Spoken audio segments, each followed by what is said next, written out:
তো গাইস, আজকে খুব মন করছিল চিকেন খেতে। তো অল্প একটু চিকেন আনিয়েছিলাম আমরা মা মেয়ের জন্য। তো সেটাই তোমাদেরকে দেখাবো।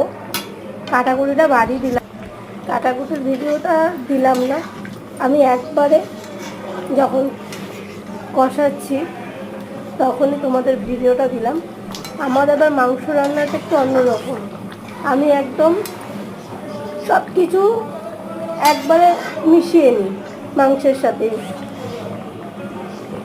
সেটা দিয়েই একবারে কষাতে থাকি। তো এটাই আমি তোমাদেরকে দেখাবো। আর আমার স্বভাব আছে আলুগুলো গোটা গোটা দেওয়ার। আমি মানে অর্ধেক আলু কখনোই দিতে পারি না। আমার একটু মাংসটা বেশ সলিড হলে একটু বেশ গোটা গোটা আলু দিতে আমার প্রচণ্ড ভালো লাগে। আমার মাংসতে গোটা আলুই ভালো লাগে। এখানে দেখছো একদিকে ভাত হয়েছে আর একদিকে আমি মাংসটা করছি।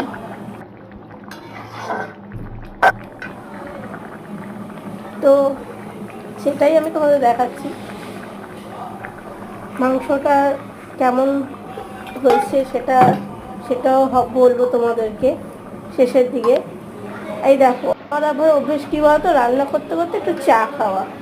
চা না খেলে আমি মনে হয় সত্যি আমি কোনো কিছু ভাবতেই পারি না কীভাবে দিনটা আমি শুরু করব।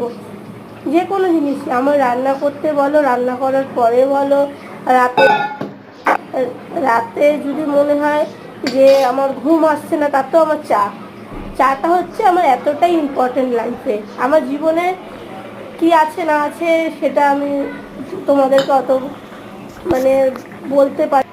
আমার জীবনে যদি বলো ইম্পর্টেন্ট আমার চা। এই চাটা দিয়ে আমার সব কিছু শুরু। আমি একটু ফ্রেশ হয়ে যাই, চায়ে চুমুক দেওয়াতেই ব্যাস আমার দিন শুরু। আমার আর কিছু চাই না। দেখো, মাংস হচ্ছে, তার সাথেও পাশে আমার চাটা লাগবে।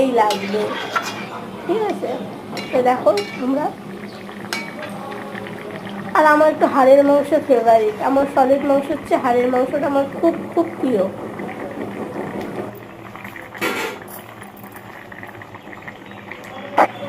তোমরা দেখো, ঢাকা দিই। এটা ফিরে আসছি ঠিক 2 মিনিট বাদে। কিরকম কি হচ্ছে তোমাদেরকে জানার সাথে আমার চা, আর কিছু চা দিয়েই আমার এখানে